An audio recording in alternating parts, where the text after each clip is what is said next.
अ, आशुतोष, हम फॉरेस्ट पे रुके थे ना लास्ट टाइम। हमारे दो टाइप्स के फॉरेस्ट रह गए थे। उनके लिए आप 3-4 पेज छोड़ दो। वो मैं आपको इसके बाद जब एंड में रहेगा ना वो स्टार्ट करा दूंगा।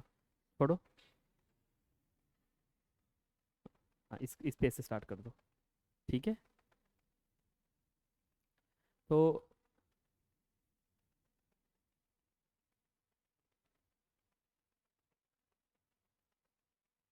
Good afternoon. आज हम ना नया टॉपिक पढ़ने वाले हैं। उस टॉपिक की जो स्टार्टिंग है, it's named as physical geography. It is named as.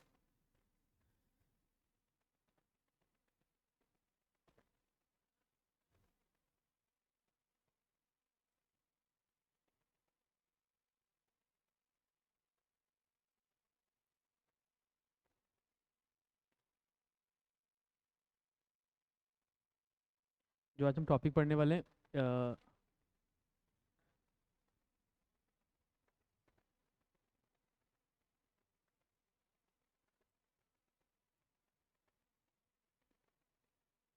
Physical geography. ठीक है।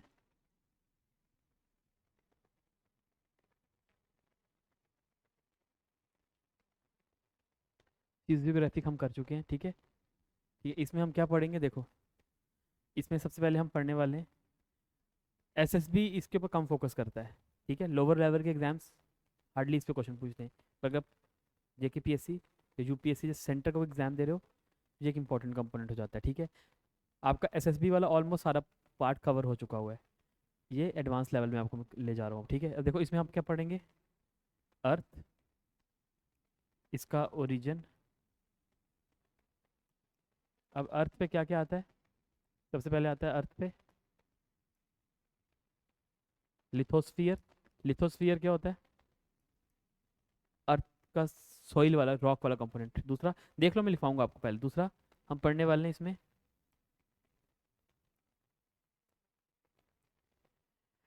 फिजिकल ज्योग्राफी में हम सारी प्रोसेसेस को पढ़ते हैं। किसको पढ़ते हैं। अब हमने पढ़ना है अर्थ जब बनी कौन सी प्रोसेस यूज हुई ताकि अर्थ बनी। अब लिथोस्फियर हम पढ़ रहे हैं तो हमने पढ़ना है इसमें अगर क्रस्ट मेंटल कोर है, कैसे कैसे वो बने। क्यों क्रस्ट ऊपर है, क्यों मेंटल बीच में है, क्यों कोर सबसे नीचे है। ठीक है, हमने इसमें ये पढ़ना है। अब हमने इसमें पढ़ना है हाइड्रोस्फीयर। अगला एटमॉस्फियर। इसमें हम पढ़ेंगे क्यों ऑक्सीजन की 21% पे ही परसेंटेज रुक गई, क्यों नाइट्रोजन 70% है। क्या जब एटमॉस्फेयर बना अर्थ की बिगिनिंग में, तब सब कंपोनेंट्स जो गैस के हैं वो वैसे ही थे जैसे अभी हैं, या फिर चेंज हुआ है कुछ।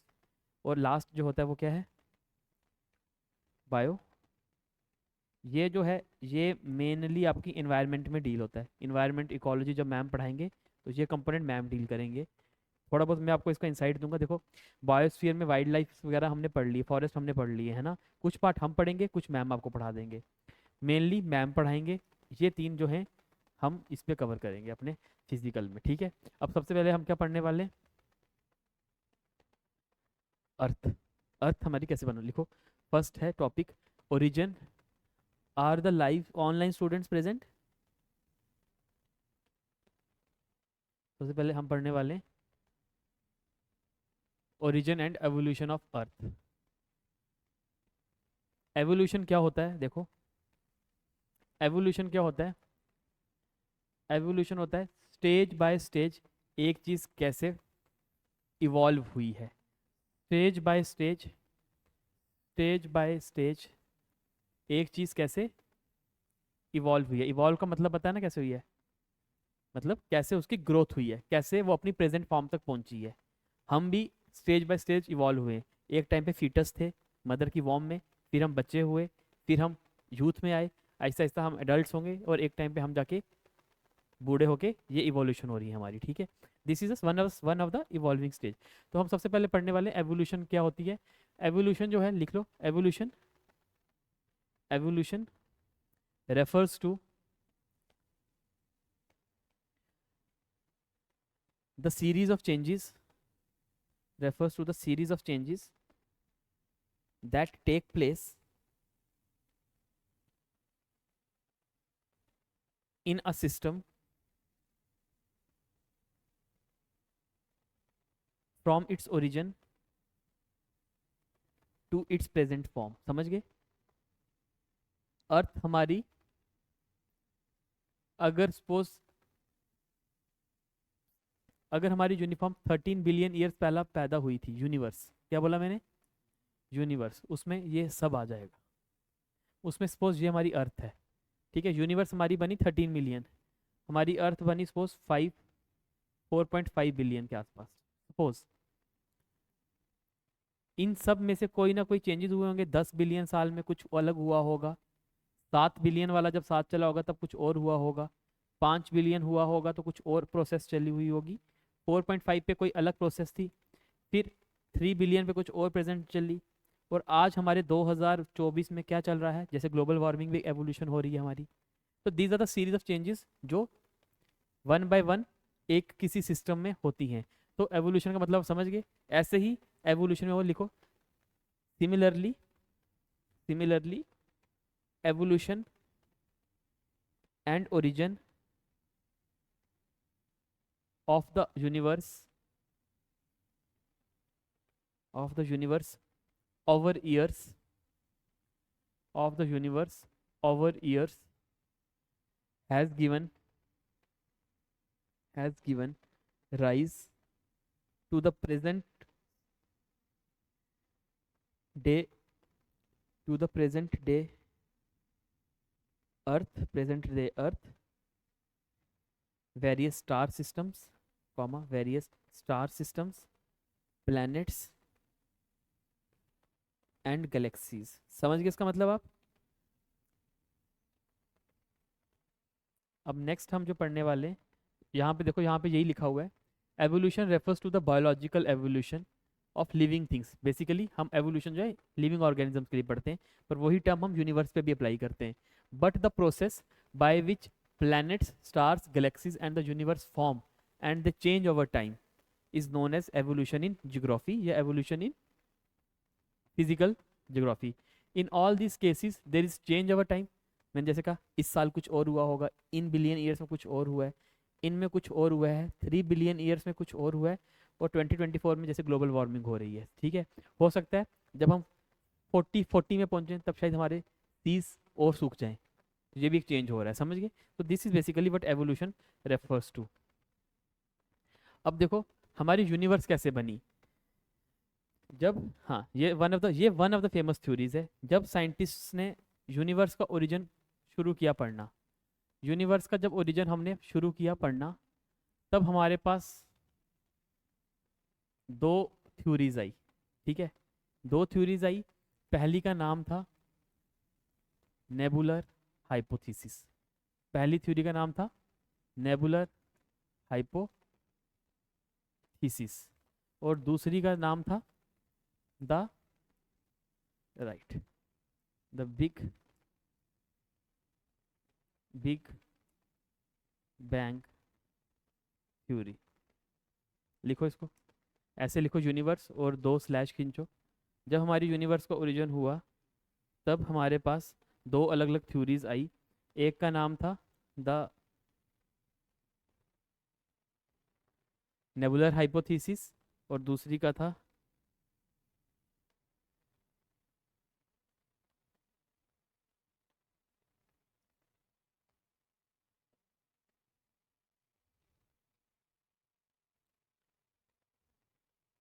दूसरी का नाम था द बिग बैंग थ्योरी। अब पहले लिखो नेबुलर हाइपोथेसिस क्या थी, नेबुलर हाइपोथेसिस लिखो, nebular hypothesis, it was given by, पहली थ्योरी है हमारी nebular hypothesis, it was given by Laplace, ठीक है, nebular hypothesis it was given by Laplace, comma, Immanuel Kant, Immanuel Kant, ठीक है। अब ये थ्योरी क्या कहती है, देखो, दिस थ्योरी स्टेट्स,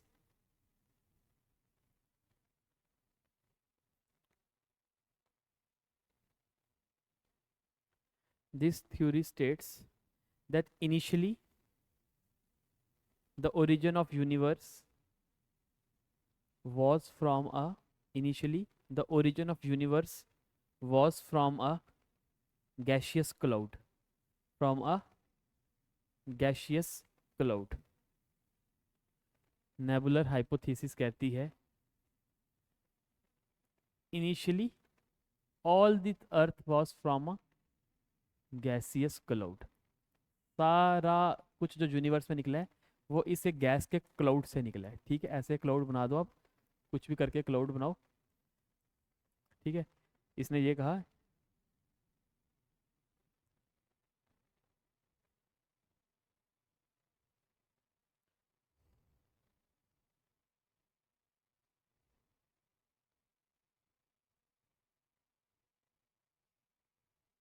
ठीक है, अब ये कहता है इसमें हुआ क्या था। ये कह रहा है इस गैस के क्लाउड्स में, गैस में जितने भी पार्टिकल्स थे सारे फ्री मूविंग पार्टिकल्स थे। हमारा सन जो है उनकी ग्रेविटी, इसके अंदर जो कंपोनेंट्स है उनकी ग्रेविटी से ये आपस में कंडेंस होना शुरू हुए। ठीक है, जिसकी वजह से क्या हुआ, हमारी यूनिवर्स बनी। देखो, these the particles of these the particles inside these inside this cloud collapsed under its own gravity, collapsed under its own gravity and led to the formation of various stars, led to the formation of various stars, comma planets, ठीक है, and the galaxies.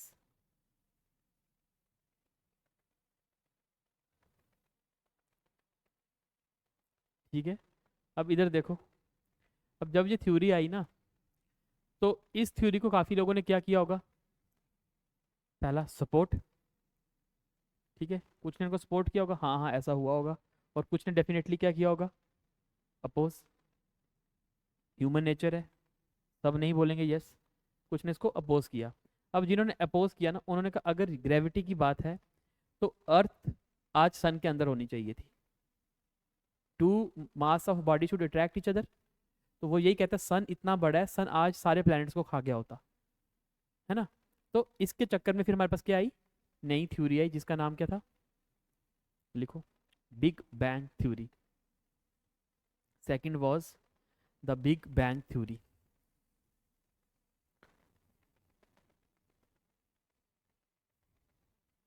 Big bang theory, it is also known as, it is also known as the expanding universe hypothesis. It is also known as the expanding universe hypothesis. Hypothesis और law में difference पता है ना Ashutosh. Hypothesis, law, Newton's law सुने हैं। Newton's law को Newton's hypothesis क्यों नहीं कहते, why there is no Newton hypothesis but there is Newton's law. Hypothesis word तो सुना होगा ना।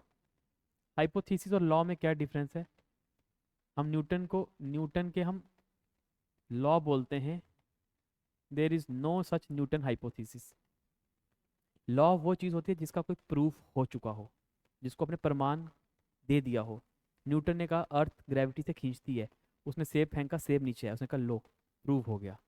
हाइपोथेसिस फॉर एग्जांपल इमेजिनिटी, जिसको आप सोच रहे हो ऐसा हुआ होगा पर प्रूफ अभी तक नहीं हुआ है। अंडरस्टूड, लिखो hypothesis, it is also known as universe expanding hypothesis. अब इट वॉज गिवन बाय, लिखो, it was given by for the first time by,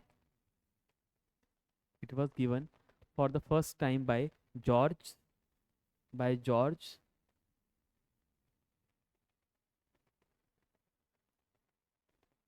Lemaitre. It was given by for the first time by George Lemaitre. ठीक है, इसने propose की थी इस hypothesis को, ऐसा हुआ होगा। इसने क्या कहा, देखो आशुतोष, ये कहता कुछ नहीं था, दुनिया जब शुरू हुई ना, दुनिया इससे शुरू हुई, किससे,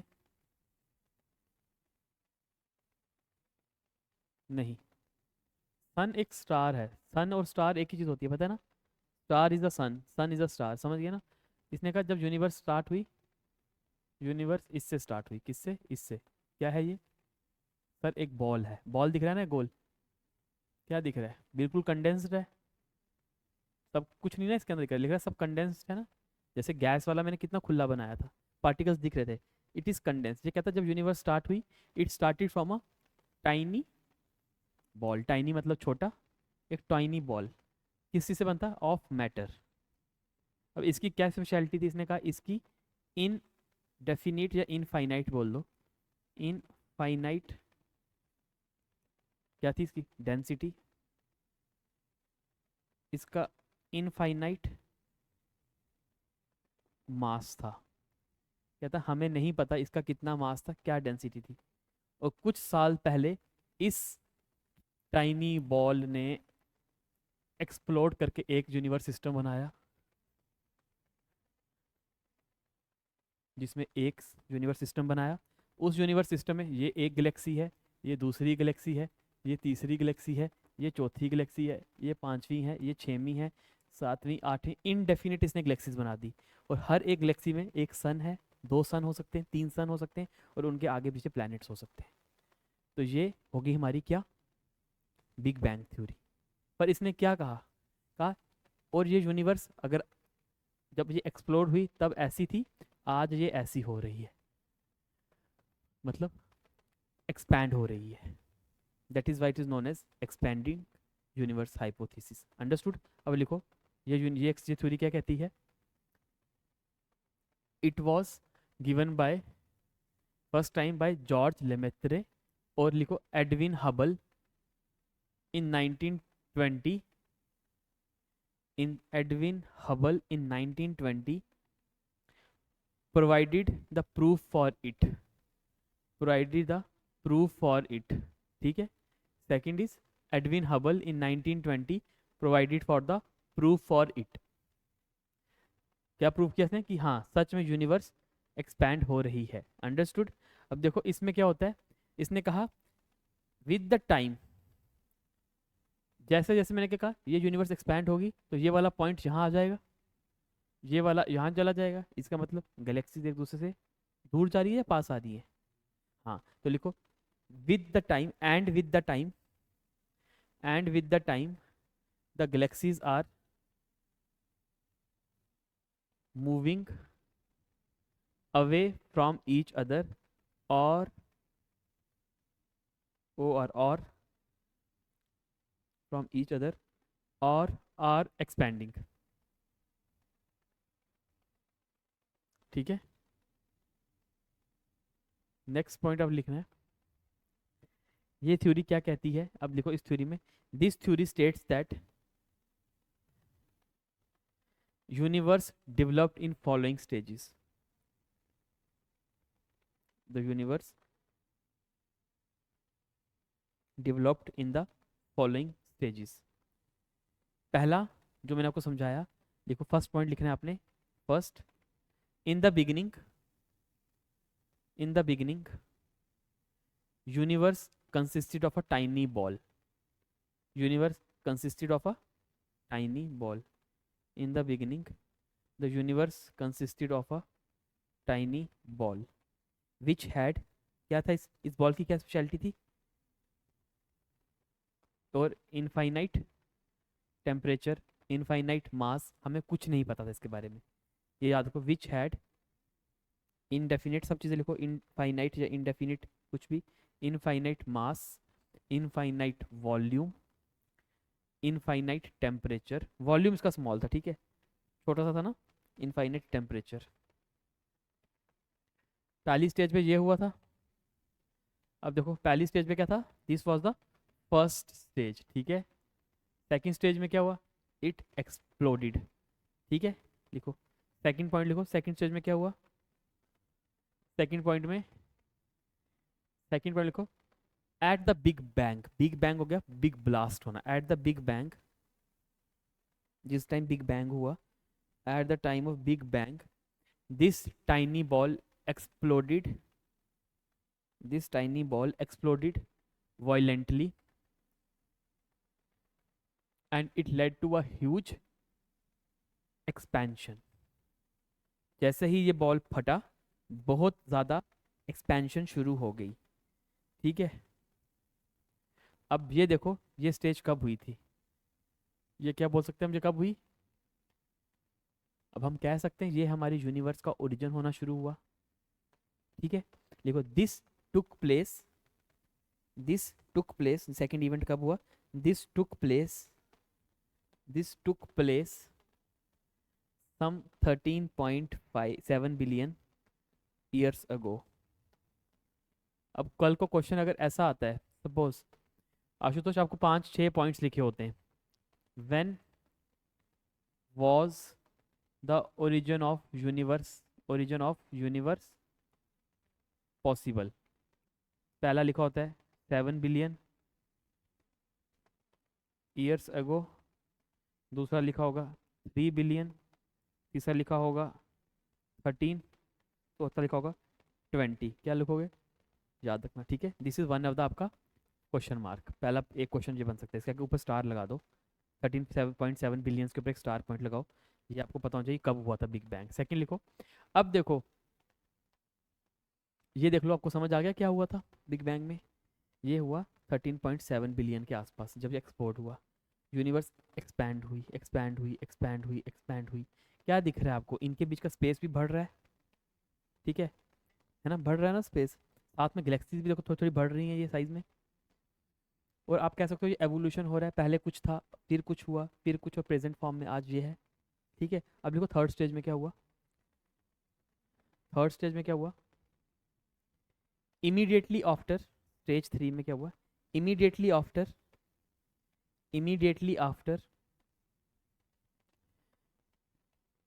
the expansion within few fractions of second, immediately after expansion, within few seconds of expansion explosion,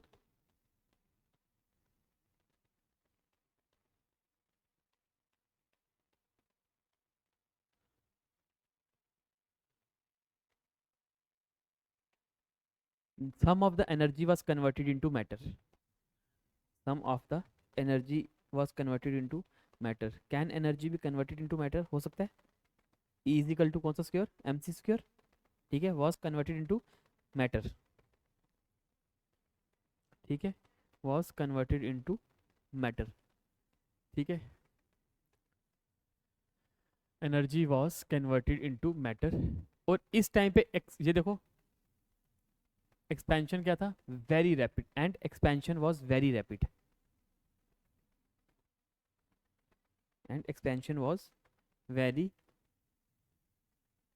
rapid. ठीक है, with in first 3 minutes of the expansion, with in first 3 minutes of the expansion, first 3 minutes of the expansion, big bang event took first within first 3 minutes of the expansion, the first atom began to form, the first atom began to form। देखो, the first atom began to form। देखो इसके नीचे एक next point, हाँ, thereafter the expansion slowed down, thereafter the expansion slowed down. ठीक है, समझ गए? अब सपोज आपको कल एक क्वेश्चन आता है, क्या एल्बर्ट आइंस्टाइन इस थ्योरी को सपोर्ट किए थे या नहीं? क्या लगाओगे? अभी मैंने कहा एनर्जी मास में कन्वर्ट हो सकती थी, तो E is equal to M C square किसने दिया था? अंडरस्टूड ना? आपने बोलना यस सर इज पॉसिबल। ठीक है, लिख लो इसके अदर सपोर्टर्स कौन थे। Albert Einstein also supported this. ठीक है, Albert Einstein also supported this theory. अब फोर्थ पॉइंट लिखो, इसका फोर्थ स्टेज नहीं है, पॉइंट है। फोर्थ पॉइंट में लिखना है, with in 3 lakh years from the big bang, with in 3 lakh years from the big bang, the temperature dropped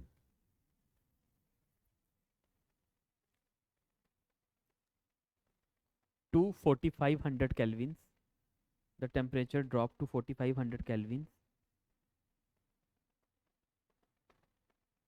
and the 4500 kelvins, and the universe became transparent. अब देखना एक मिनट, ये हमारा बिग बैंग हुआ। जब ये हुआ होगा यहाँ पे काफ़ी सारी धुंध धूल उठी हुई होगी, है ना, उठी हुई होगी ना। तो जब एरिया कम है तो उस टाइम पे ट्रांसपेरेंसी कम होगी, जैसे जैसे होगा पार्टिकल्स दूर होंगे तो आपको विजिबिलिटी ज़्यादा हो जाएगी। समझ गए ना इसका क्या मतलब हुआ? With in 3 lakh years of the big bang the universe became transparent. और फर्स्ट एटम कब बना था? जैसे ये बिग बैंग हुआ, सपोज 1147 पे बिग बैंग हुआ, 1147 पीएम में बिग बैंग की थ्योरी हुई, तो 11:50 पे आपका पहला एटम बन चुका था। समझ गए? With in 3 minutes. Understood? Done. चले नेक्स्ट पॉइंट पे। फोर्थ स्टेज लिखो। फोर्थ स्टेज क्या है? फोर्थ स्टेज कहती है the universe is, fourth stage कहती है the universe is still expanding. ठीक है, ये देख लो इधर, ये क्या? टाइम, टाइम बढ़ रहा है, यूनिवर्स क्या हो रही है? शायद आज से हजारों साल बाद यूनिवर्स और बड़ी हो जाएगी। ठीक है, चलो लिखो, दिस इज द,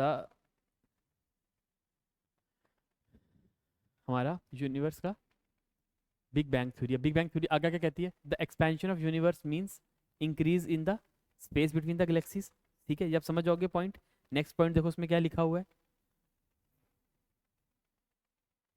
अब एक, क्या कहा था, किसी भी थ्योरी को जब आई होगी तो उस थ्योरी के क्या हुए होंगे? कुछ सपोर्टर्स हुए होंगे, कुछ क्या हुए होंगे? सपोर्टर्स हैं, और कुछ उसको अपोज करेंगे। अब इसको जिसने अपोज किया वो कौन था? नेबुलर हाइपोथेसिस को किसने अपोज किया था? बिग बैंग वालों ने। बिग बैंग को किया किसने? जिसने कहा नहीं भाई, एक स्टेडी स्टेट थी। स्टेडी स्टेट, स्टेडी का क्या मतलब होता है? जैसे हो वैसे ही रहो। इस स्टेट के जो सपोर्टर्स थे उन्होंने कहा स्टेडी स्टेट थ्योरी। इस थ्योरी के जो भी सपोर्टर्स थे उन्होंने कहा यूनिवर्स जैसी आज है वो उसके ओरिजिन से वैसी ही है, कुछ चेंज नहीं हुआ है, कुछ एवोल्यूशन नहीं हुई है। ठीक है, देखो, alternate to this theory, alternate to this theory was given by Hoyle, HOYLE, इसको कैपिटल में लिख लेना, रेड पेन से लिख लो, Hoyle. It was given by Hoyle. क्योंकि अल्बर्ट आइंस्टाइन जिसको सपोर्ट कर रहा है उसको अगर तुम साइंस में चैलेंज कर रहे हो तो एक बड़ा काम कर रहे हो उस टाइम पे। ठीक है, it was given by Hoyle, जिसने कहा, was given by Hoyle, who suggested the steady state concept, who suggested the steady state concept। ठीक है, who suggested the steady state concept। इसका मतलब क्या कहता है? Universe her point of time पे क्या रहती है? रफली same, which states that universe remains roughly same at every point of time, which states that universe remains,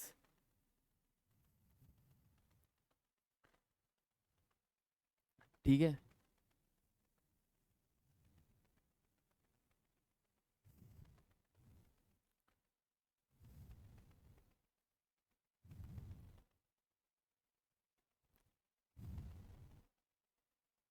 अब हम सेकंड पॉइंट पढ़ने वाले हैं, फॉर्मेशन ऑफ गैलेक्सीज और स्टार।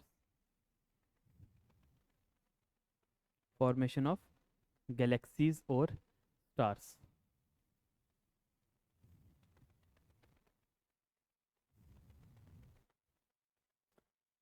अब इसमें क्या हुआ? पहले तो आपको गैलेक्सीज पता होनी चाहिए क्या होती है।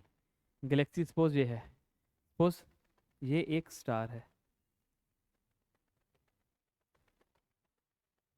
ये एक स्टार है। ठीक है, इसके आगे पीछे क्या होंगे?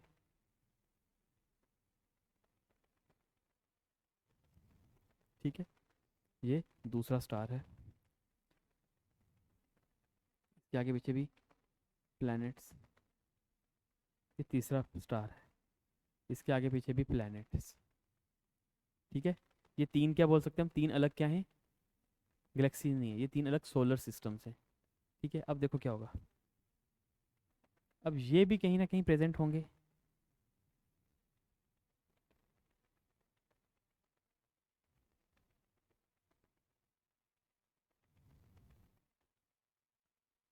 ये पिंक वाला एरिया जो है ये एक गैलेक्सी है, समझ गए आप।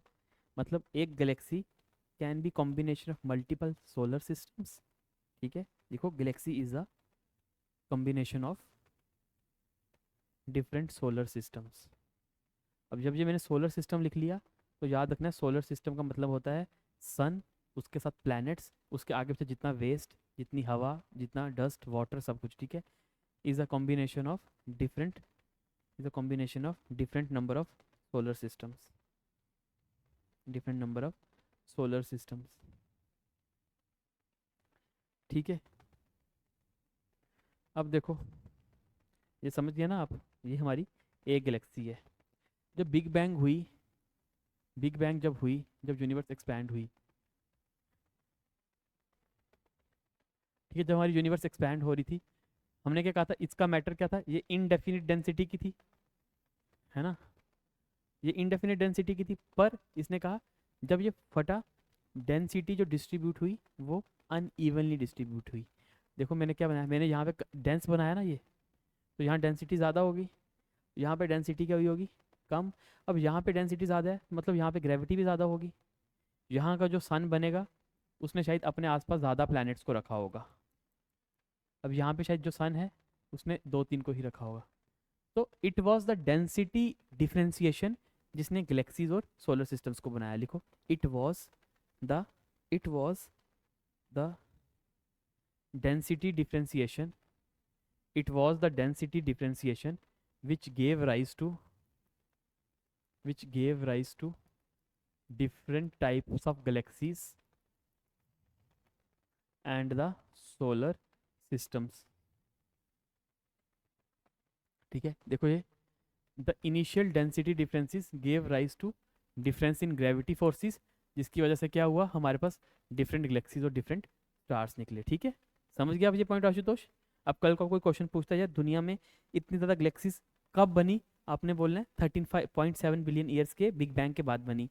क्यों बनी, अलग अलग ही क्यों, एक ही क्यों नहीं बनी, क्योंकि सर सबका डेंसिटी डिफ्रेंसिएशन अलग अलग था। ठीक है, this was the basis of the development of different galaxies. ठीक है, और एक Galaxy contains large number of stars, stars मतलब सन, उसके आसपास के सोलर सिस्टम। ठीक है, अ गैलेक्सी कंटेन्स डिफरेंट, ये मैंने आपको लिखवा दिया है, Galaxy is a combination of different types of solar system. Solar system वो हो गया जो सन के आगे पीछे का सिस्टम होता है। ठीक है, लिख लो, a galaxy contains large number of stars. अब देखो ये क्या है, एक गैलेक्सी बताई ना मैंने आपको, ये दूसरी है, इसके बीच के डिस्टेंस को कैसे मेजर करोगे, किलोमीटर्स कर सकोगे, फिर राइट लिखो, distance between the galaxies is measured by light years. हम इसमें मेजर करते हैं बाय लाइट ईयर्स। अब लाइट ईयर्स, देखो distance between the galaxies, between the galaxies. और लिखो सोलर सिस्टम में कभी भी आपको डिस्टेंस मेजर करना हो तो कैसे करते हो, are measured by light years. अब देखो लाइट ईयर्स का एग्जांपल लिखता हूँ, सपोज मैं बोलता हूँ सन और अर्थ के बीच का डिस्टेंस है, तो सन छोड़ो, आप लिखो अर्थ और एक एक स्टार है, उसका नाम हम रख देते हैं आशुतोष, जो जल्दी स्टार बनने वाला है। ठीक है, ठीक है आशुतोष, एक हमारा स्टार है आशुतोष जो जल्दी बनेगा स्टार, उससे हम डिस्टेंस मेजर करेंगे अर्थ पे। अब कैसे मेजर करेंगे, लाइट ईयर्स में। ये कह रहे हैं यहाँ पे जो लाइट ईयर्स हैं वो सपोज 1 ईयर का लाइट ईयर है, 1 ईयर मतलब एक साल में स्टार बन जाएगा आशुतोष, 1 ईयर लाइट ईयर है। अब इसका क्या मतलब हुआ, मतलब एक साल का टाइम लगता है यहाँ की लाइट को इस अर्थ तक पहुँचने में, पहली बार समझ गए।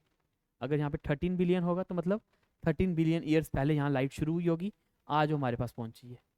अंडरस्टूड? ऐसे हम लाइट ईयर्स को मेजर करते हैं। अंडरस्टूड?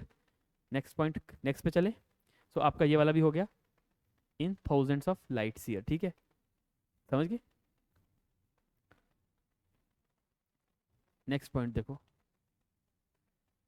अब डायमीटर्स भी हमेशा लाइट ईयर्स में ही होंगे क्योंकि बड़ी बड़ी हैं, इंपॉर्टेंट नहीं है, नहीं भी लिखना है तो रहने दो। समझ जाओगे ना कि अगर अब डायमीटर्स भी किसी दो गैलेक्सीज का, एक ही गैलेक्सी है सपोज ये वाली, तो इस गैलेक्सी का अगर आपको ये गैलेक्सी मैंने एक बनाई, यहाँ से लेके यहाँ तक इसका डायमीटर है, वो कैसे मेजर करोगे?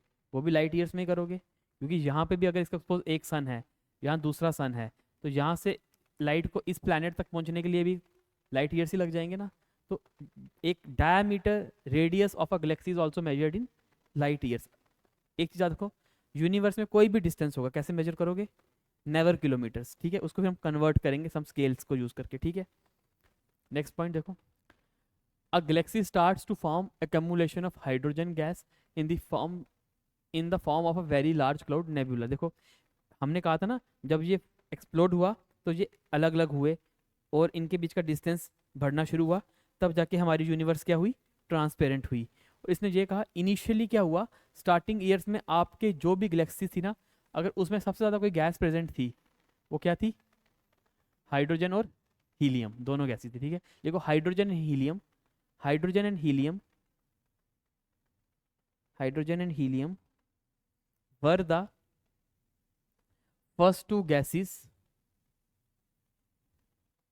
that accumulated around the galaxies in their original state। ठीक है, were the first two gases that accumulated around the galaxies या around the stars, around the stars at their initial stages।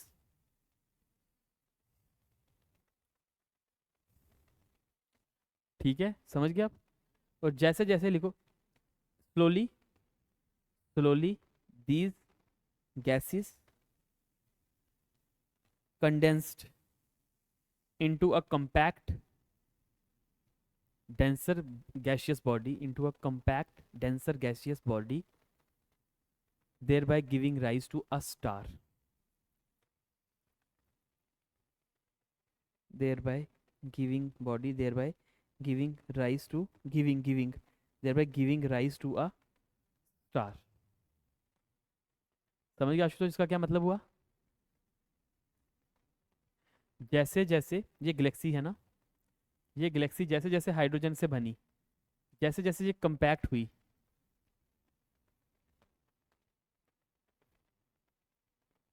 इसने एक star बनाया। ये एक Galaxy के अंदर में हो रहा है, जो इस स्टार के आगे पीछे जितना भी हमने कहा था इनफाइनाइट मास था बिग बैंग के टाइम, उस मास से कुछ प्लैनेट्स बने होंगे जो इसके आगे पीछे घूमना शुरू हुए, जैसे अर्थ, मरकुरी, वीनस। अंडरस्टूड? एक सन कैसे बना था? अभी हमारे सन में सबसे ज्यादा गैस कौन सी मिलती है? हाइड्रोजन। समझ गए? हमारा, हाँ, कौन से परसों पेपर था कोई, क्या आया था क्वेश्चन? ओके, ठीक है, आप समझ गए ना? तो हर एक स्टार में क्या क्वेश्चन बनता है? स्टार में कौन सी गैस है? हाइड्रोजन। तो अब समझ गए ना हमारे इनिशियल क्या है? अब देखो, हम बोल सकते हैं कि हमारा जो सन है वो हमेशा के लिए ऐसा रहेगा? बोला नहीं, हमने क्या बोला? बोलना सर इवॉल्व होगा। शायद आज से कुछ मिलियन ईयर्स बाद हमारा सन बिल्कुल वाइट पड़ जाए और अर्थ पे लाइफ सस्टेन ही ना हो पाए। समझ गए?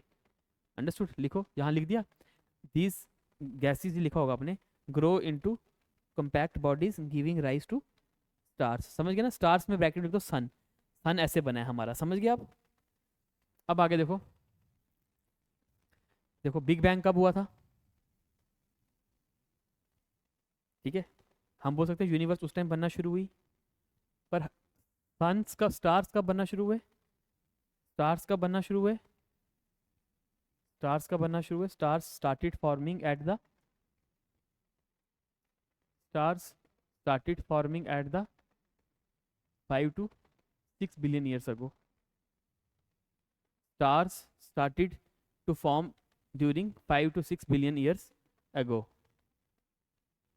ठीक है, अब हम क्या बोल सकते हैं?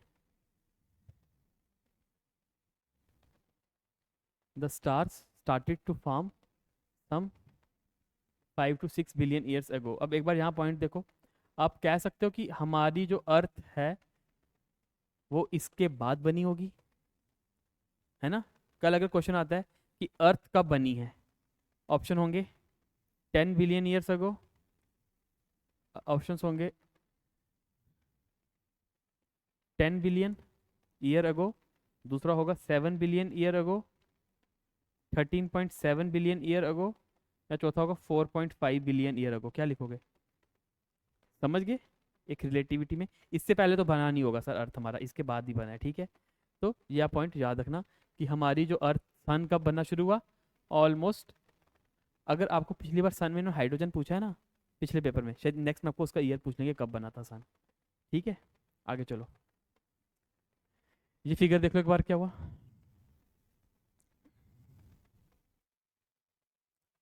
एक रोटेटिंग मास था ये ऑफ गैस, जिसके से हमारे सन बनना शुरू हुए थे, जिससे हमारे सन बने।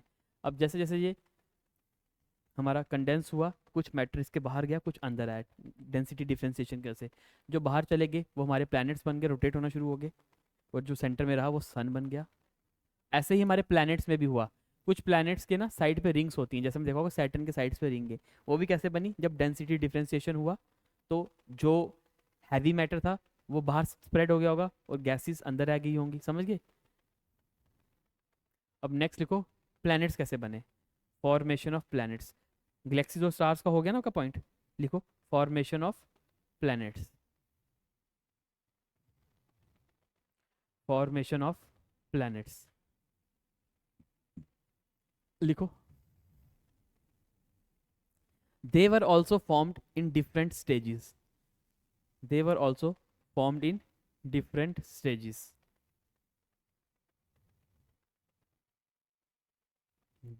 पहला, they were also formed in different stages. First point लिखो क्या हुआ, सबसे पहले क्या हुआ, as the stars formed, the gravitational force within the gaseous stars, as the stars formed, the gravitational force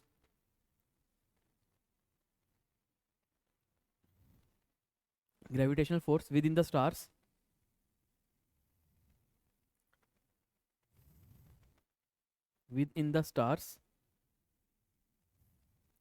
led to the formation of a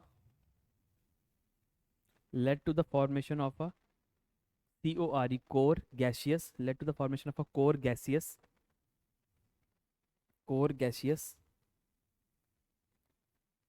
mass या cloud, कुछ भी लिख लो, and a disk rotating around it.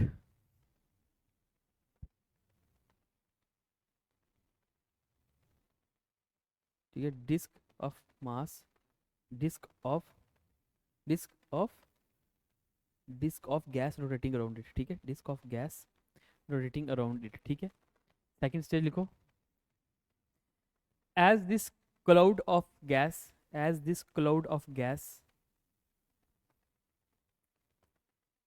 started to condense,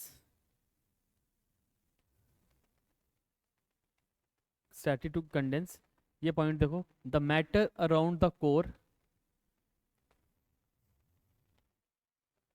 developed into small rounded matters. Condense, the matter around the core developed into small rounded objects. ये जो हुआ था यहाँ पे देखा आपने, ये गैस थी, ये घूमना शुरू हुई, कंडेंस हुई, छोटा छोटा जो मैटर था वो इसके आगे पीछे क्लाउड्स, स्टार, प्लैनेट्स बने। ठीक है, developed into small rounded objects, developed into small rounded objects. ठीक है, अब याद रखो, ब्रैकेट में लिखना है आपने, these small rounded objects were known as, these लिखो, दीज, हाँ हाँ मैं बताता हूँ इनको क्या बोलते हैं। दीज प्लैनेट्स पहले में कुछ और बोला गया था, these small rounded objects were known as, देखो इनको कहा गया था, ये क्या है, ये टर्म पढ़ो, ये टर्म क्या लिखी है मैंने, प्लैनेट लिखी है, प्लैनेट है ना, प्लैनेट किससे बना, प्लैनेट सिमल से। ठीक है, प्लैनेट सिमल क्या हो गया, जैसे एडल्ट किससे बनता है, ह्यूमन एडल्ट किससे बनता है, एम्ब्रियो से, सुना है ना, साइंस में एम्ब्रियो से अडल्ट बनता है, ऐसे ही प्लैनेट सिमल से क्या बने, प्लैनेट्स। और प्लैनेट इधर देखो, प्लैनेट सिमल से क्या बने, प्लैनेट सिमल से क्या बने, प्लैनेट्स। अब ये प्लैनेट सिमल्स किससे बने थे, ये स्मॉल राउंडेड ऑब्जेक्ट्स, ठीक है।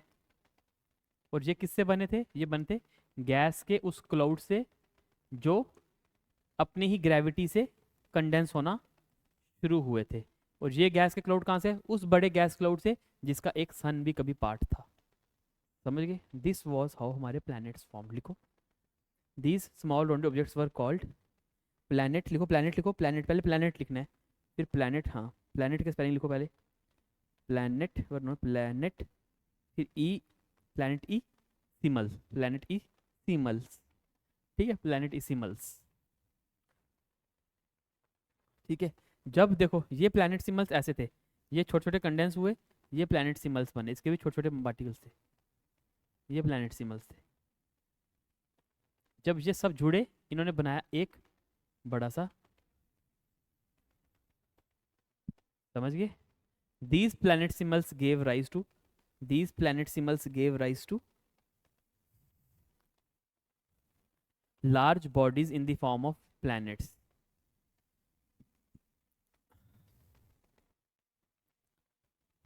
Large bodies in the form of a planet, ठीक है। समझ गए आपको प्लैनेट्स कैसे बने थे। आप चाहो तो ये बना सकते हो, कैसे कैसे स्टेज हो, पहले एक बड़ा क्लाउड बना लो पेंसिल से, फिर उसके आगे गैसियस क्लाउड्स लिखना है, ठीक है। फिर यहाँ पे ऐसे इसके ये लाइंस खींचो ताकि समझ आओगे ग्रेविटी इनको अपनी तरफ खींच रही है। और यहाँ पे आप लिख लो कंडेंसेशन हुई इनकी,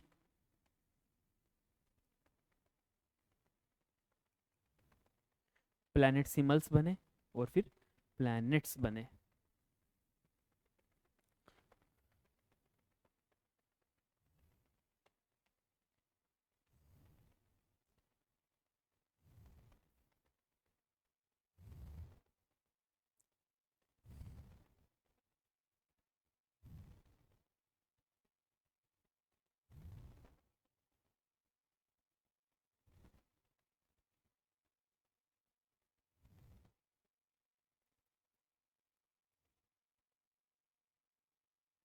डन। अब देखो हमने पढ़ लिए प्लैनेट्स कैसे बने। सारे प्लैनेट्स हमें दुनिया में नहीं पढ़ने, अरबों की संख्या में हमारे पास प्लैनेट्स हैं, हमें कौन से पढ़ने हैं, जो हमारे सोलर सिस्टम पे है। लिखो नाउ नेक्स्ट टॉपिक, अगर पीछे करो पेजेस, स्टार्टिंग से आज का टॉपिक खोलो। इन 4 पेजेस में मैंने क्या आपको समराइज किया है, हमारी यूनिवर्स कैसे बनी। एक बार समरी देख लो इधर, समरी देखो। 13.7 बिलियन ईयर अगो क्या हुआ था आशुतोष, बिग बिग बैंग हुआ। उसने क्या कहा, एक छोटे से पैकेट ने इतना बड़ा धमाका किया जिससे क्या बन गई हमारे पास, पूरी यूनिवर्स बन गई। तो ये पॉइंट है यूनिवर्स कब बनी, पहला आपका ऑब्जेक्टिव। दूसरा, इस पॉइंट जो था छोटा पैकेट था जिसे धमाका बड़ा किया, इसकी क्या स्पेशलिटी थी कि ये टाइनी था। दूसरा, इनफाइनाइट क्या था इसका, volume, infinite density, infinite volume. इसकी इनफाइनाइट नहीं थी, वॉल्यूम इसकी स्मॉल थी। इतना छोटा तो मेजर कर पाओगे ना वॉल्यूम, वॉल्यूम वॉज स्मॉल पर इनफाइनाइट वॉज इसकी density, infinite was its temperature. इतना ज़्यादा टेम्परेचर था कि ये अपने आप को रोक नहीं पाया और ये फट गया। फटने कैसे क्या हो गया, फटने कैसे क्या हो गया, ये हुआ, ये क्या हुआ, हमारा सोलर, सॉरी हमारी यूनिवर्स बन गई। अब इस यूनिवर्स में क्या हुआ, इस यूनिवर्स में अलग अलग गैलेक्सीज बनी, अलग अलग स्टार्स बने, अलग अलग प्लैनेट्स बने, अलग अलग कॉमेट्स, मिटियोर्स, मिटेरॉइड्स, सैटेलाइट्स, जो बोल सकते हो, मून्स बने, सब कुछ बना इसके टाइम पे, ठीक है। पहला हो गया ये हमारा बिग बैंग। दूसरा देखो क्या हुआ, दूसरा हम पढ़ने वाले अब गैलेक्सीज कैसे बनी, ठीक है। गैलेक्सी देखो कैसे बनी, उसने कहा ये हम एक गैलेक्सी लेते हैं, ये वाली जो मैंने की, ये एक गैलेक्सी है, ये जो है इस यूनिवर्स में एक गैलेक्सी, ये पिंक है। अब इसने कहा भाई गैलेक्सी कुछ नहीं है, गैलेक्सी छोटी सी एक यूनिवर्स का पार्ट है। ये यूनिवर्स के लिए बहुत छोटा है पर हमारे सोलर सिस्टम के लिए बहुत बड़ा है, क्योंकि हम इस गैलेक्सी का ये पार्ट है, ठीक है। यूनिवर्स के लिए गैलेक्सी बहुत छोटी है पर हमारे सोलर सिस्टम के लिए बहुत बड़ी है। ये हमारा सपोज सोलर सिस्टम है, ठीक है, ये हमारा सोलर सिस्टम है, जिसमें हमारा क्या आ जाएगा, जिसमें हमारा सन आ जाएगा, और इसके आगे पीछे चल रहे क्या आ जाएंगे, हमारे हमारे आगे पीछे चल रहे प्लैनेट्स आ जाएंगे। समझ गए आप? ये है हमारा, हाँ, मिल्की वे, ठीक है, मैं लिखवाऊंगा अभी अभी हमारा जो ही आ रहा है वो सोलर सिस्टम में लिखवाऊंगा। तो ये है हमारा, ये हमारा सोलर सिस्टम है। इस गैलेक्सी का सपोज कहा कि ये गैलेक्सी कैसे बनी, जब कंडेंस होना शुरू हुआ तो हमारी गैलेक्सीज बनी। इस गैलेक्सीज ने अलग अलग स्टार सिस्टम्स को जन्म दिया। उन स्टार सिस्टम्स को हम इंडिविजुअली बोलते हैं सोलर सिस्टम्स, और इनके आगे पीछे इनके प्लैनेट्स होते हैं, ठीक है। अब हम पढ़ेंगे स्पेसिफिकली हमारा सोलर सिस्टम, ठीक है। लिखो अवर सोलर सिस्टम, और सोलर सिस्टम। कितने प्लैनेट्स हैं आशुतोष हमारे सोलर सिस्टम में, ऊपर मत देखना, राइट।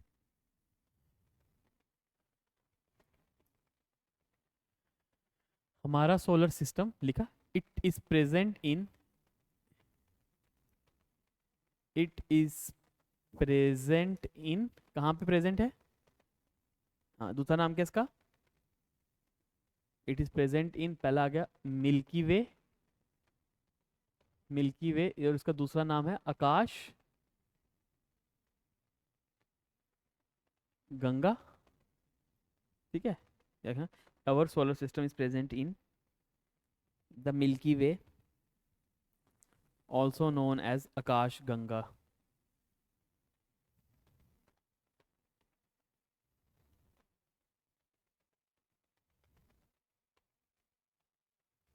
ठीक है। It is believed to be formed, it is believed to be formed, it is believed to be formed, it is believed to be formed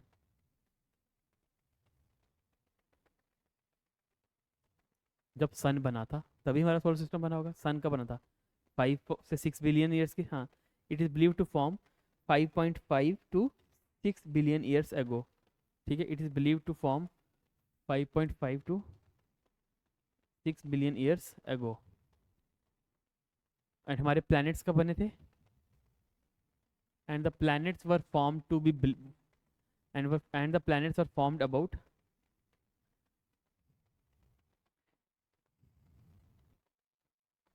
4.6 billion years ago. Billion years को BYA लिख लिया करो, समझ गए, BYA हो गया billion, देखो इधर, बिलियन ईयर्स अगो को आप लिख सकते हो BYA, मिलियन ईयर्स लिख सकते हो MYA, 1000 ईयर्स अगो को लिख सकते हो TYA, 100 ईयर्स अगो को आप लिख सकते हो HYA। समझ जाओगे, शॉर्ट फॉर्म है, ठीक है, आपका टाइम सेव होगा इसमें। अब देखो, ये हमारी कब बनी, अर्थ, अर्थ कब बनी होगी, इस टाइम पे, इस टाइम पे, इस टाइम पे 4.6 से बनी। क्या अर्थ के शुरुआत से इसमें लाइफ हुई होगी, नहीं होगी। लाइफ कब हुई होगी फिर, life I almost 4 billion years अगो पे, ठीक है, ठीक है। एंड लिखो लाइफ, लिख लो ब्रैकेट लिखो, life on earth, life on earth, life on earth 4 billion years ago, ठीक है। ये आ सकता है ऑब्जेक्टिव में। अब देखो, our solar system consist of, लिखो our solar system consist of, our solar system consists of 8 planets, more than 60 moons। ये चीज़ याद रखना, मून्स का नंबर कभी भी स्टैटिक नहीं होता है, बढ़ता रहता है, ठीक है। जो हमारे आगे वाले प्लैनेट्स हैं ना, फार्थेस्ट, जिसको हम नेपट्यून, यूरेनस, उनके हर दूसरे तीसरे साल कोई ना नया उनका मून डिस्कवर हो जाता है, समझ गए। तो इसलिए मैंने मोर देन 60 लिखवाया आपको, ठीक है, ठीक है। आगे देखो, एंड ये देखो मिलियन ऑफ स्मॉल बॉडीज, जिनको हम क्या बोलते हैं, एस्टेरॉइड्स। लिखो इट कंसिस्ट ऑफ, क्या लिखा, मोर देन 60 मून्स, रुको 60 60 कॉमा, इसका एक कॉमा लिखो, कॉमा, हाँ। नंबर ऑफ एस्ट्रॉइड्स इतने हैं कि गिनना मुश्किल है, ठीक है। Number of asteroids, comma, comets, comets, and huge amount of dust and gases. होगा ना, पक्का होगा प्रेजेंट, ठीक है। And huge amount of dust and gases.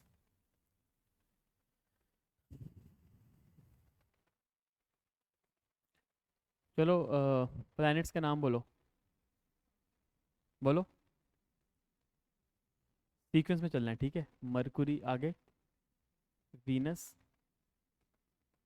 अर्थ कहाँ गई भाई? माई वेरी एजुकेटेड मदर थी ना, है ना? माई वेरी एजुकेटेड आगे, मार्स, मार्स, अर्थ, वीनस। अपने की कदर नहीं होती तभी भूल गया है ना। वीनस, फिर मरकुरी, जुपिटर आगे,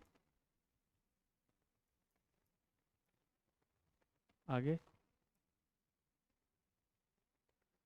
बोला माई वेरी आगे कैसा आता है वो? My very educated mother just show us 9 planets थे पर 9 अब रहे नहीं। ठीक है, ठीक है, अब नहीं भूलेगा ना। My very educated mother just show us, ठीक है।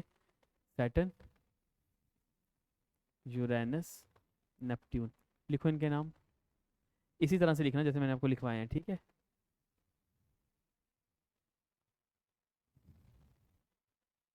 ठीक है, पहले एक बार देख लो, इधर देख लो एक बार। ये जो मैंने चार इस तरफ लिखे ना, इनको हम पता क्या बोलते हैं? Terrestrial planets.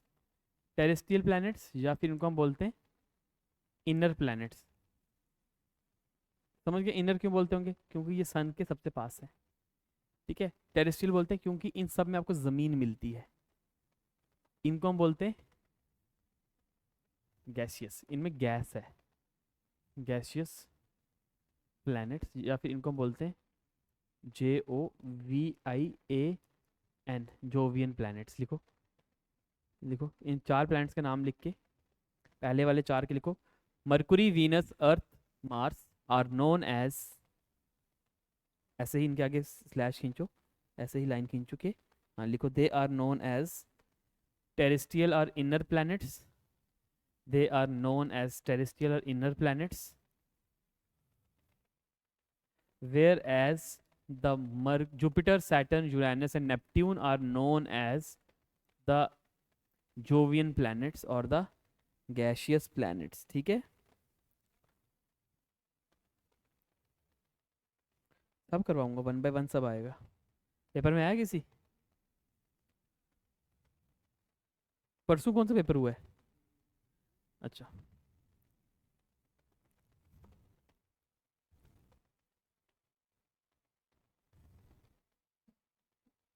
They are known as the gaseous और द जोवियन प्लैनेट्स। और द आउटर प्लैनेट्स भी बोलेंगे इनको, इनको हम आउटर प्लैनेट्स भी बोल देंगे।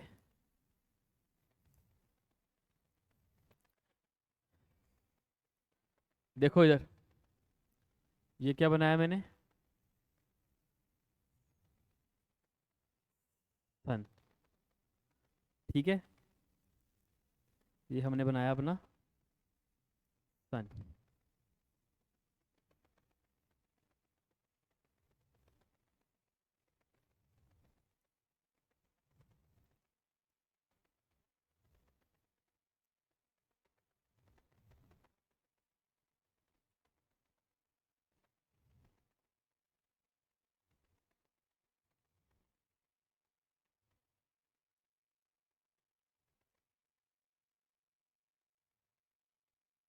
ये जो है सन के आगे पीछे ये क्या बनाई है मैंने? अब मैंने इनको यहाँ पे ऐसे बंद किया, इसका मतलब यहाँ बंद नहीं है ये, पीछे। क्या बोल रहे हैं इनको? हाँ, क्या बोलते हैं इनको? एक्सिस बोल सकते हो, ऑर्बिट्स बोल सकते हो। तो दीज आर ऑर्बिट्स, सर ने क्या बनाए हैं ये? ऑर्बिट्स। अब हम लिखने वाले हैं सीरीज वाइज क्या मिलता है। सबसे पहले क्या है? मरकुरी, नहीं आएगा, बनवा दूंगा। दूसरा माई आगे, वेरी, वीनस, ई से। अब अर्थ को सर ने किस कलर से बनवाया था याद रखना, ठीक है। एक मिनट रुक जाओ यार, तू कंफ्यूज हो जाएगा फिर। सर ने बोला ब्लू अर्थ है, तो मतलब कल को क्वेश्चन आता है ब्लू प्लेनेट कौन सा, क्या लगाएगा? अर्थ। ये एक आ गया तेरा मरकुरी, ये आ गया तेरा वीनस, ये आ गया। अब देखना सर ने वीनस में थोड़ा थोड़ा क्या डाला है? थर्ड आ गया, सर ने क्या बनाया? अब नहीं भूलेगा रेड प्लेनेट क्या था। अब आगे आ गया तेरे पास, ये देख।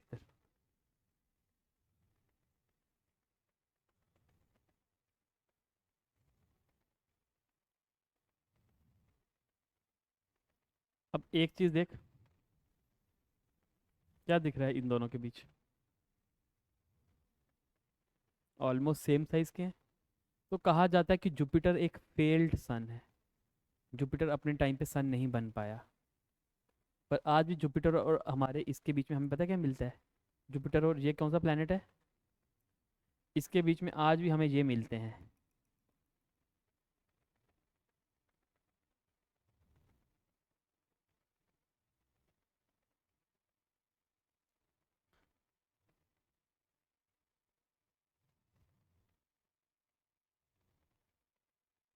ये वो फेल्ड सन के फेल्ड प्लैनेट्स हैं जो प्लैनेट नहीं बना पाए।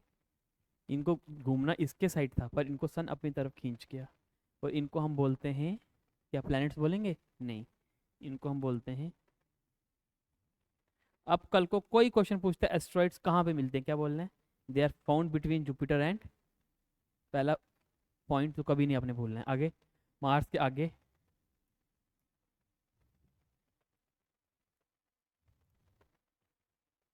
सैटर्न, फिर आ गया तेरा यूरेनस, नेपट्यून। ठीक है, हार्डली मैटर्स। ठीक है, important points. Which is blue planet? Which is earth twin planet? नहीं, अर्थ के जैसा कौन मिल रहा है? वीनस। तो अर्थ का ट्विन ये हो गया ना, सबसे क्लोजेस्ट प्लैनेट टू सन।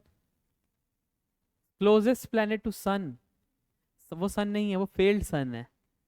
ठीक है, एस्ट्रॉइड्स कौन से दो के बीच में मिलता है?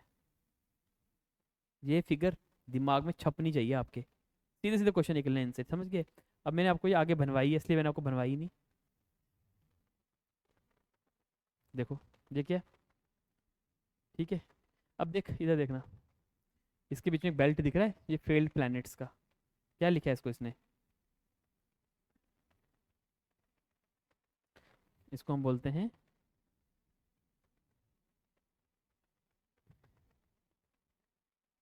रेड प्लैनेट क्या था? मार्स।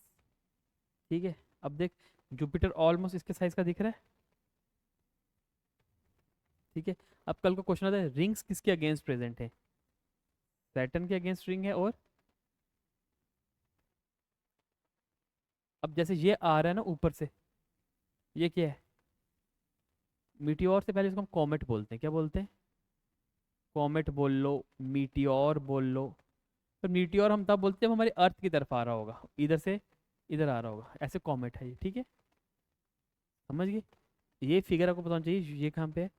अब देख इन दोनों में डिफरेंस देख, ये मैंने कॉमेट बोला ना, इसको अपने कॉमेट बोलना है, और इसको आप मीटियोर बोल दो। क्या मतलब हो गया इसका? कल का क्वेश्चन था आइस जैसा एक स्ट्रक्चर जिसकी टेल हो पीछे, वो क्या है? बर्फ जैसा वो दिख रहा है ना, तो वो हो गया कॉमेट। और जो बर्निंग होगा वो क्या होगा? अंडरस्टूड? ये आपका डिफरेंस है। अब लिखो, अवर सोलर सिस्टम में पहला पॉइंट लिखो, लिख लिया, इट कंसिस्ट ऑफ 8 प्लैनेट्स। ये आपने लिख लिया ना पॉइंट, कि इट हैज जोवियन ये and all that you have written. अब देखो, फर्स्ट 8 प्लैनेट्स में से जो पहले 4 हैं उनको हम बोलते हैं इनर प्लैनेट्स या फिर टेरेस्ट्रियल प्लैनेट्स, और बाकी जो 4 हैं उनको हम बोलते हैं, हाँ उनको हम बोलते हैं जोवियन और गैसियस प्लैनेट्स। ठीक है, जोवियन मीन्स जुपिटर लाइक। ठीक है, अब लिख लो, जोवियन मीन्स जुपिटर लाइक। अब इसके ही पीछे ऐसे एक लाइन खींच के ऐसे लिखो, दीज प्लैनेट्स आर, यहाँ पे देखो बच्चों, कौन से प्लैनेट ज्यादा बड़े दिख रहे हैं? Gaseous. These are the large size planets.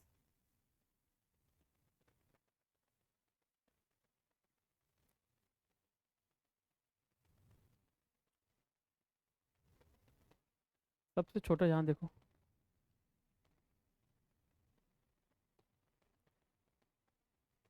कौन सा लग रहा है? अंडरस्टूड? लिखवाऊंगा, हर एक लिखवाऊंगा को पॉइंट। अब आपने ये कर लो, ठीक है। और आपने लिखना है, अब डेंसिटीज किसकी ज़्यादा होंगी, टेरेस्ट्रियल प्लैनेट्स की या जोवियन की? डेफिनेटली लिख लो, टेरेस्ट्रियल के पीछे आगे नीचे लिख लो, they have larger densities, they have larger densities, ठीक है, दे हैव लार्जर डेंसिटीज। अब जोवियन के आगे आपने लिखना है कि they have thick atmosphere, they have thick atmosphere mostly made up of, कौन सी दो गैसेज होंगी, और हीलियम, ठीक है, mostly made up of hydrogen and helium.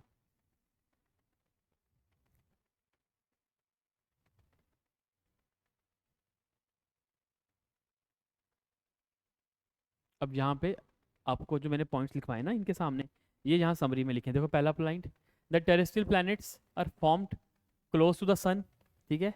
दूसरा, where Jovian planets are formed at a quite distance, जो मैंने आपको दिखवाया था। सेकंड पॉइंट देखो, क्या मैंने कहा, एटमॉस्फेयर किसका थिक होगा, पहले वालों का क्यों नहीं, आपको पूछना चाहिए था पहले वाले प्लैनेट्स का एटमॉस्फेयर क्यों नहीं है,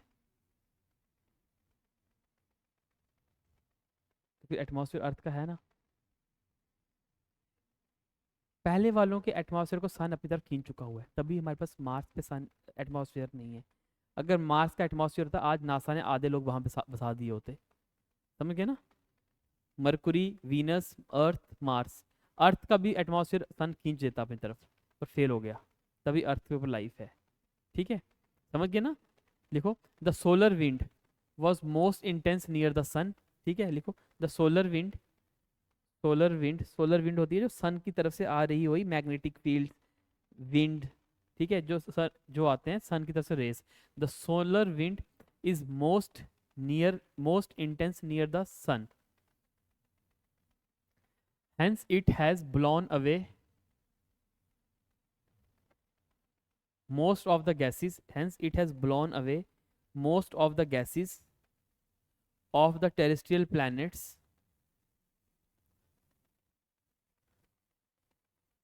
ठीक है,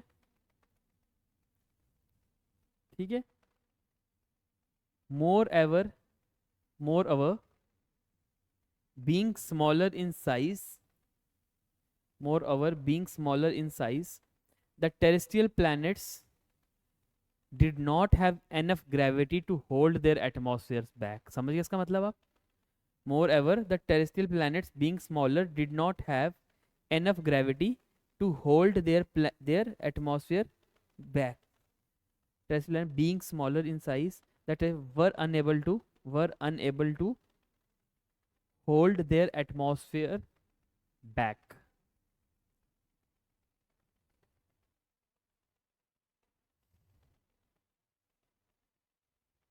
समझ गए इसका मतलब, ये सन है, इसने अपनी खींच से, देखो इनकी एटमॉस्फेयर को भी तरफ खींचा होगा, इसके को भी खींचा होगा, इसके को भी खींचा होगा, इवन इसके को भी खींचा होगा, पर ये इतने छोटे और इतने पास हैं कि इन्होंने क्या है, जी ग्रेविटी क्या होती है, G is equal to force of gravity is equal to G is equal to 1 G m by R square, ऐसे कुछ फार्मूला होता है ना, ऑलमोस्ट ये कुछ फार्मूला होता है ना, I guess, force of gravity, sorry, G तो gravitation pull, force is equal to G m m/r²। अब देखो अर्थ, ये मास तो सन का सबके लिए सेम है, ठीक है, ये बढ़ेगा, इसका मास ज़्यादा है, तो ये फोर्स ज़्यादा ज़्यादा होनी चाहिए, ठीक है, रेडियस बढ़ेगा, इन्वर्स रिलेशन आएगा। पर इसने क्या किया, ये बड़े भी थे, इन्होंने ज़्यादा मास जाना नहीं दिया अपना, क्योंकि इसने भी इक्वली उतना ही खींचा अपनी तरफ, तो इनके एटमॉस्फेयर रह गए। ये बेचारे छोटे छोटे थे, तो इनके एटमॉस्फेयर ब्लोन अवे हो गए। समझ गए, कल को क्वेश्चन आता है किन प्लैनेट्स के एटमॉस्फेयर नहीं होते, आपने बोलना जो इस बेल्ट से इधर इधर है, सन की तरफ, जो उधर है वो बच गए बेचारे। दो रीजन से बचे, एक तो डिस्टेंस दूर था, दूसरा इनका मास कुछ ज्यादा था। समझ गए। अब हम सबसे पहले हर एक प्लैनेट के बारे में पढ़ने वाले, ठीक है, ये हो गया हमारा यहाँ तक का। अब हम सबसे पहले पढ़ेंगे, लिखो पहला प्लैनेट लिखो, ये तो आप लिख चुके हो। The terrestrial planet are smaller in size, lower gravity होती है, so they could not hold their escaping gas. इसमें लिखवा दिया आपको। ठीक है, अब ये पॉइंट है जो आपको 100% पेपर में आ सकता है। क्या सारे प्लैनेट सेम टाइम पे बने थे 4.6 बिलियन ईयर्स को? आपने बोलना है यस सर, सारे एक साथ बने थे। ठीक है, लिख लो all the planets were formed in the same, all the planets were formed in the same period around 4.6 billion years ago. ठीक है, all the planets of not world, not of universe, of our solar system only. समझ गए ना? अब देखो Ashutosh, Pluto एक planet था sir, बच्चों में हम सुनते थे ये प्लैनेट था, आज हम इसको काउंट नहीं कर रहे, कहाँ गया ये? स्टार्स बनते तो इसके आगे पीछे सन होने चाहिए थे, प्लैनेट्स होने चाहिए थे। प्लूटो स्टार नहीं बना है, प्लूटो क्या बना है? एक मिनट मुझे इधर दिखाओ, तुमने इन सबको प्लैनेट बोला ना, इनको क्यों नहीं प्लैनेट बोल रहे जो यहाँ पे मटेरियल मिल रहा है? यहाँ भी कुछ ना कुछ मिल रहा होगा, इधर भी कुछ छोटी छोटी चीज़ें मिल रही होंगी, उनको क्यों नहीं प्लैनेट बोल रहे?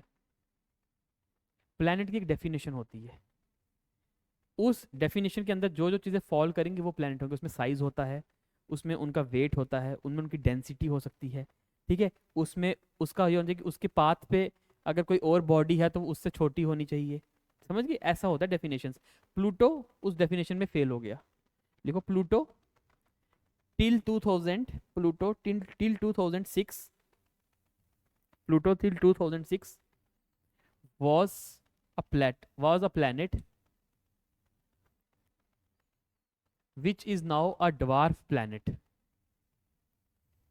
which is now a dwarf, dwarf मतलब छोटा। ठीक है, which is now known as a dwarf planet as decided by, ये देखो, इंटरनेशनल एस्ट्रोनॉमिकल यूनिट। ये एक बॉडी है जिसने, बाय इंटरनेशनल एस्ट्रोनॉमिकल यूनिट। ठीक है,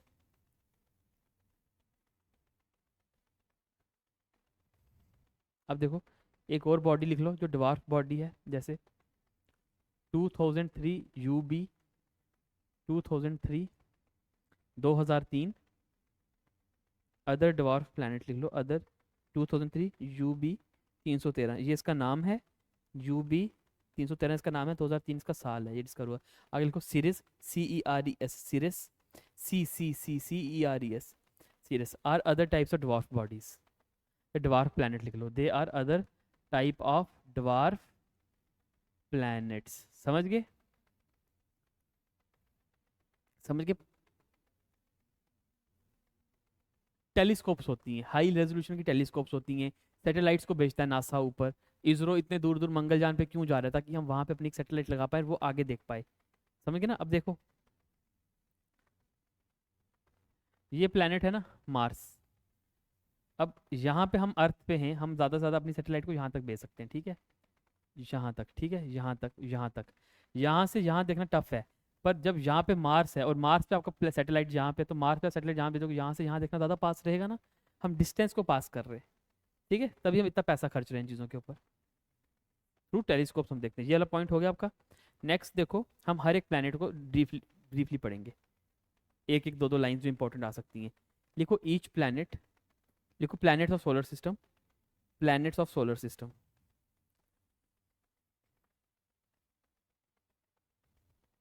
पहला मरकुरी, पहला आता है हमारे पास मरकुरी। पहला पॉइंट लिखो मरकुरी में, पहला पॉइंट पे लिखे मरकुरी में, इट इज द,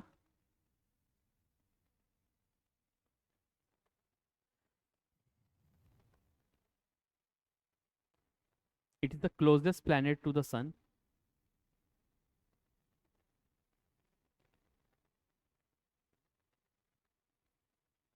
ठीक है, it is the closest planet to sun. ठीक है, आगे it has no atmosphere, it has no atmosphere.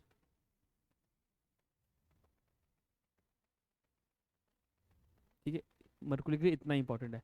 इसका टेम्परेचर कितना है, इस साइड कितना है, उसके दूसरी साइड कितना है, हार्डली मैटर्स, क्योंकि वो हर एक मेजरिंग डिवाइस का चेंज हो जाता है। ठीक है, सेकंड लिखो Venus,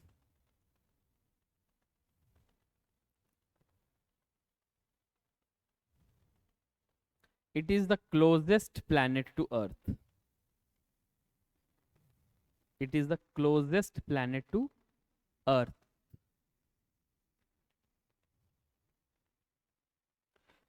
it is extremely hot. Mercury में वीनस वीनस लिख रहे हो ना. It is extremely hot. अब यहाँ देखो एक minute Ashutosh. Look at these two temperatures. कितना है इसका, कितना है सन के पास, कौन सा है? उसका ज़्यादा नहीं होना चाहिए इससे. क्यों इसका ज़्यादा है?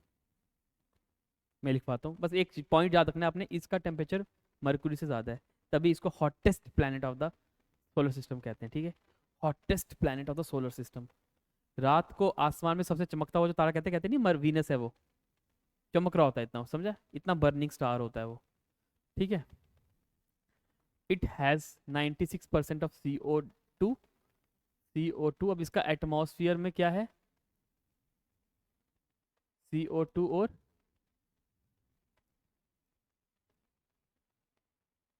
Carbon monoxide and sulphur dioxide. It has carbon dioxide, carbon monoxide and sulphur dioxide in its atmosphere. अब कल को क्वेश्चन आता है कि वीनस के एटमॉस्फेयर में सबसे ज्यादा कौन सी गैस है, क्या लिखोगे? ठीक है, लिखो carbon dioxide, CO2, SO2 and MCO. अब देखो, क्या हम कार्बन डाइऑक्साइड को ग्रीन हाउस गैस कहते हैं? अब समझ इसका टेम्परेचर क्यों राइज होता है. यहाँ पे सन की जो रेज आती हैं उनको कार्बन डाइऑक्साइड ट्रैप कर देता है. तो वहां पे अगर सन की रेस इस प्लैनेट पे आकर 430 डिग्री के आसपास का टेम्परेचर क्रिएट कर रहे थे, तो इसकी जो अपनी कार्बन डाइऑक्साइड है ना, वो इन रेस को ट्रैप कर देगी, बाहर नहीं जाने देगी वापस. तो इसके से टेम्परेचर बढ़ के कितना हो जाता है, 480 के आसपास. समझ गए, इसमें ग्लोबल वार्मिंग ज़्यादा देखने को मिलती है. लिखो next point. It is also known as Earth twin sister. Venus को, ये आपको मैं बोल चुका हूँ ना. It is also known as Earth twin sister. अब क्वेश्चन आता है, which planet has life in the solar system. क्या लिखोगे? अर्थ होगा ना सिर्फ. अब हम नेक्स्ट वही पढ़ने वाले, अर्थ. लिखो अर्थ. वीनस में एक पॉइंट और लिखना है. It rotates clockwise. इधर देखो, ये सन है ना हमारा, देखना, ये मैंने इसके आगे पीछे ऑर्बिट्स बनाए हैं. ठीक है, इन ऑर्बिट्स में सारे प्लैनेट्स जो है ना वो ऐसे घूमते हैं, मतलब they all will follow they, sorry ये वीनस का था ना. They all will they all will rotate. ये एंटी क्लॉकवाइज घूम रही है ना हमारी अर्थ भी, एंटी क्लॉकवाइज. पर वीनस चालाक निकला, कहता भाई एक तो मैं गर्म भी बहुत हूँ पर मैं घूमूंगा उल्टा. ये कैसे घूमता है? क्लॉकवाइज. Venus rotates clockwise. लिख लो, Venus rotates clockwise. Only planet नहीं, एक और भी है, काट दो इसको, उसका नाम बाद में आएगा. ठीक है, अभी मैंने 3 बता दिया. नेक्स्ट पॉइंट लिखो, earth. Only planet to sustain life. Only planet to sustain life. only planet to sustain life, also known as blue planet. Also known as blue planet because it has availability of water. Fourth लिखो, Mars.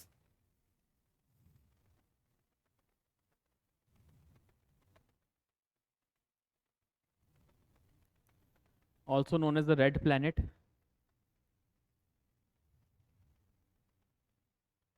Known as red planet. अब देखना, इसके atmosphere में कौन सी gas है ज़्यादा? जहरीली gas है ये. ठीक है, 95% of its atmosphere has carbon monoxide.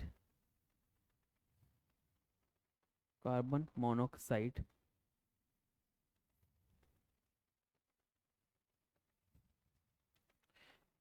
ठीक है, नेक्स्ट लिखो, Jupiter.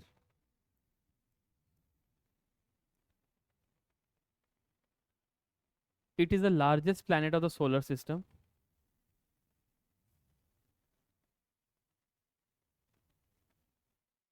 Largest planet of solar system, mainly made up of, mainly made up of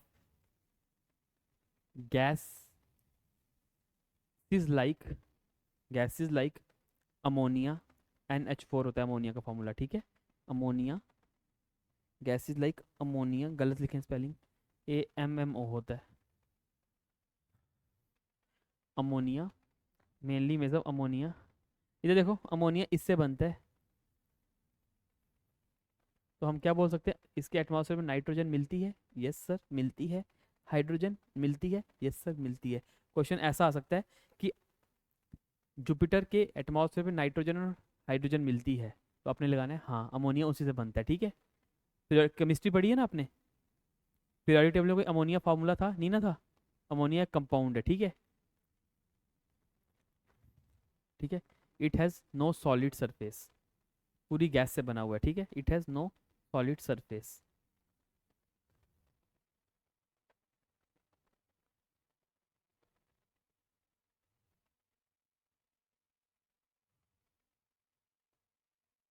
it has no solid surface. Last planet कर लो नेक्स्ट, सैटर्न। एक एक पॉइंट और लिखो, Jupiter में लिखो आगे, नेक्स्ट पेज पे लिखो, नेक्स्ट पेज पे लिख लो। Jupiter has, Jupiter has one of the, Jupiter has one of the largest number of moons, one of the largest number of moons, ठीक है। ऑलमोस्ट 79 के आसपास है, हो सकता है 5 साल बाद ये 100 हो जाए, समझ गए। बस याद रखना, मैंने कहा था मोर देन 60s होंगे, ठीक है। जब जब जिस बुक से मैंने देखा उस पे साइड 60 थे, पर ऑनलाइन आज 79 सिर्फ इसके अकेले हैं, समझ गए ना। ये आगे ना इंक्रीज हो रहे हैं, समझ गए ना। फिक्स, आपको फिक्स नंबर नहीं है। अगर सपोज नासा, इधर देखो, ऐसा क्वेश्चन क्यों नहीं एग्जाम में आता है, मैं बताता हूँ। अगर नासा बोल रहा है total number of moons in our solar system is 131, ठीक है। शायद इसरो बोलेगा हमने तो 125 ही देखे हैं। ऐसा क्वेश्चन इसलिए पेपर में डालते हैं, बच्चे फिर इसमें ऑब्जेक्शन लगा देते हैं, समझ गए ना। तो नंबर इज नॉट इंपॉर्टेंट, बस पता होना चाहिए मोर देन 60-70 से ऊपर ही है ये, ठीक है। अब आगे देखो, Saturn, Saturn it is mainly made up of, Saturn it is mainly made up of hydrogen and helium, made up of hydrogen and helium.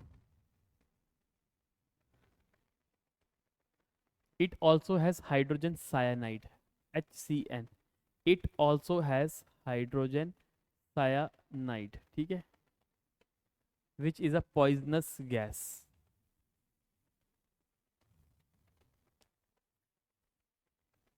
अब क्या कहा था, सैटर्न में सब कुछ भूल जाओगे, ये मत भूलना कि सैटर्न के आगे पीछे क्या है, rings. It has rings around it, it has rings around it, RINGS, rings around it, समझ गए। अब नेक्स्ट चलो, यूरेनस।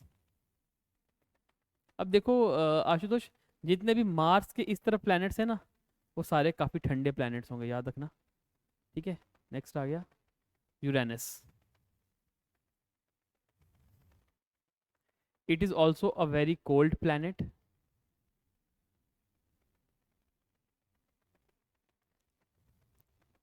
ठीक है। Characterised bye availability of rings around it, इसमें भी रिंग्स है ना, देखो, ठीक है, rings around it. Uranus like Venus, Uranus like Venus rotates कैसे, clockwise.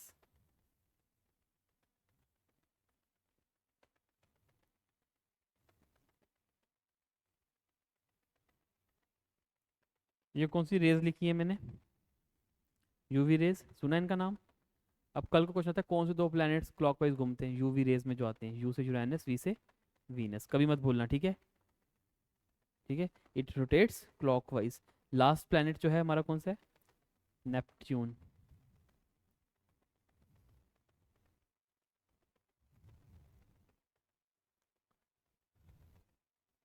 It is cold, Neptune it is cold, it is cold,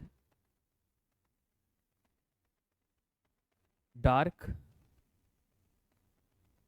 and consists of frozen methane, and consists of frozen methane. Methane का formula पता है? Ammonia का क्या था?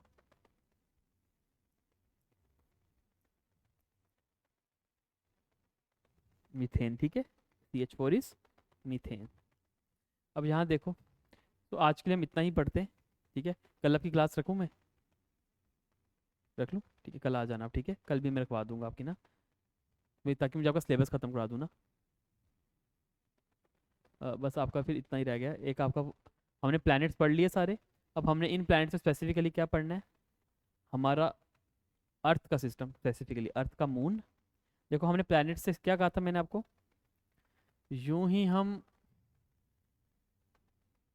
Physical geography पढ़ेंगे, पहले हम इसे पढ़ेंगे प्रोसेसेस, जिसमें हम पढ़ेंगे ओरिजिन ऑफ डिफरेंट सिस्टम, अर्थ, अर्थ का ओरिजिन कैसे हुआ, उसके बाद हमने पढ़ना है अर्थ के अंदर क्या क्या चीज़ें हुई हैं, समझ गए।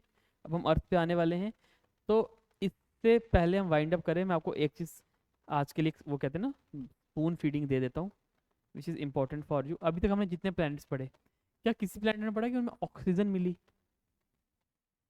नहीं पढ़ी ना, है सिर्फ अर्थ में। नहीं, अभी हमने जितनों की डिस्कस किया ना, हमने मैक्सिमम क्या बोला, या तो वहाँ CO2 मिला है, या तो CO मिला है, ऑक्सीजन है, पर क्या फ्री ऑक्सीजन मिली जो हमारे अर्थ में मिलती है O2? वो अभी तक हमें नहीं मिली ना।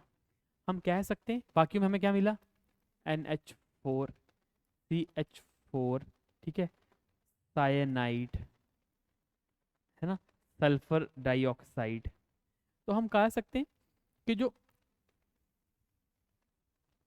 इनिशियल ऑफ अर्थ हुई होगी ना यूनिवर्स, उसमें हाइड्रोजन पढ़ा हमने, हीलियम पढ़ा, ये हमें मिल रहा था।